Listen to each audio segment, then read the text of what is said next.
ठीक है, हम भी अपनी रख दे रहे हैं। फोन आएगा तब उठाएंगे, जिसे कच्छन उठाते हैं। तो देखो अभी कौन है रूबी, क्या बोलते हैं वो गुरुकुल वाला चल रहा है ना?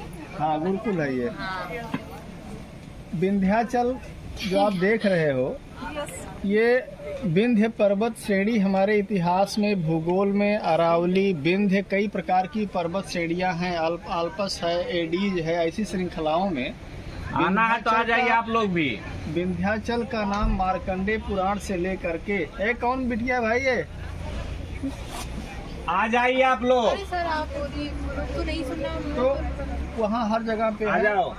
तो विंध्याचल सर मैंने भी बता बताया रहे हैं। था कि ये कौन बनेगा करोड़पति में 50 लाख का प्रश्न पूछा था अमिताभ बच्चन ने कि विंध्य पर्वत श्रृंखला जो है वो ऐसे खड़ी नहीं है। अभी ये इतना खूबसूरत पहाड़ है जहाँ आप लोग बैठे हो, लेकिन दिन होता अगर यहाँ तो देखते, पहाड़ देख नहीं पाए हम लोग। यहाँ पे बहुत प्राकृतिक सौंदर्यता है, मतलब काफी ऊंचाई पे जाने के बाद वहाँ से सब कुछ नीचे से छोटी छोटी चीज देखिए, ट्रक वगैरह, यहीं जहाँ बैठे हो।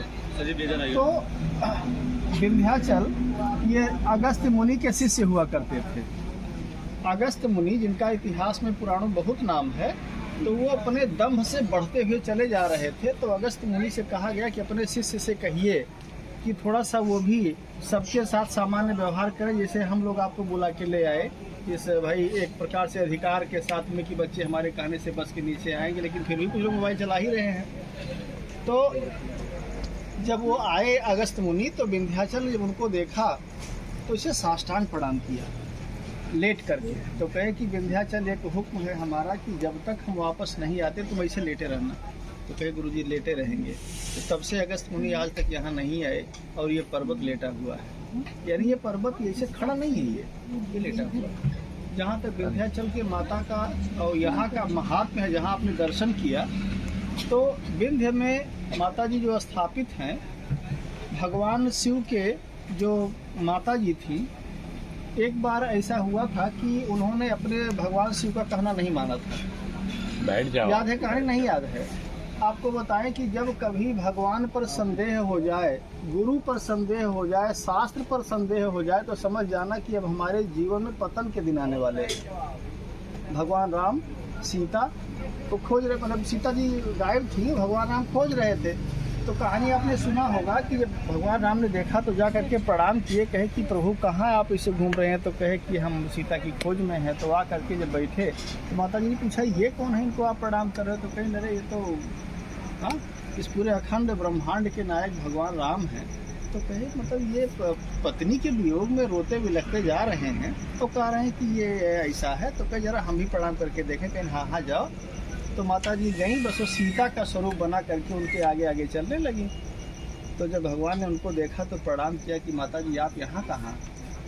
तो बड़ी लज्जित हुई वो। जब लज्जित हुई तो वहाँ से जब चली तो हर तरफ उनको राम ही आते हुए दिखाई दी, जहाँ जहाँ वहीं राम। तो जब वहाँ बहुत परेशान होकर के आई तो भगवान शिव ने पूछा क्या हुआ? तो कहे कि बस कुछ नहीं, कुछ न परीक्षा लीन गोसाई, कीन है प्रणाम तुम्हारी नहीं। कि जैसे आपने प्रणाम किया वैसे हमने भी प्रणाम कर लिया, बाकी हमने कुछ किया नहीं था।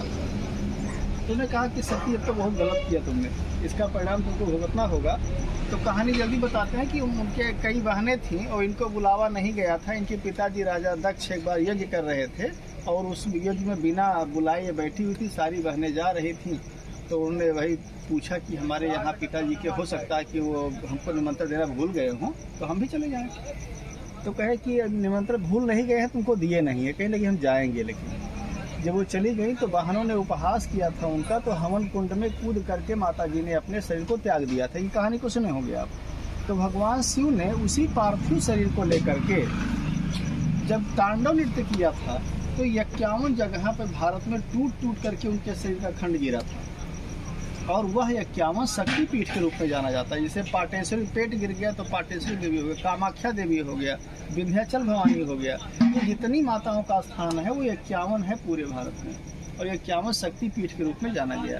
तो ये विंध्याचल मार्कंडे पुराण से लेकर के आज तक का है। वो माता जी के कुछ अंग यहाँ पे गिरे हुए थे और इसलिए विंध्याचल का दर्शन किया जाता है। ये माता अष्टभुजी कौन है? भगवान कृष्ण की सगी बहन है। ये आप जानते होंगे कि कंस जब उनके माता जी के हर संतान को मार रहा था इस संदेह में कि कहीं कोई ऐसा न हो कि पुत्र ही जन्म ले ले और हम न पता पाए, हमारा वध कर दे, क्योंकि उसको आकाशवाणी हुई थी। तो उनका जब आपने सुना होगा ना कि एक लड़की हाथ से छूट करके चली गई कि कंस तो हमको काहे मार रहे हो, मारने वाला तो निकल गया यहाँ से। तो वही माता जी की स्थापना यहाँ पे माता अष्टभुजी पे है। तो थोड़ा सा अपने आप पे विश्वास रखिए कि जो शक्ति की उपासना है, भौतिक संसार की जितनी वस्तुएं हैं, जैसे परिवार चाहिए, धन चाहिए, समृद्धि चाहिए, इलाके में दबदबा चाहिए, इसके लिए हमेशा शक्ति की उपासना होती है। देवी पूज पद कमल तुम्हारे, सुर नर मुनि सब होए सुधारे। यानी कि शक्ति की उपासना भगवान राम ने किया, माता सीता ने किया, जितने भी ऐसे लोग हैं शक्ति के उपासक है। बिना शक्ति के आपको शक्ति संसार में नहीं मिल सकती।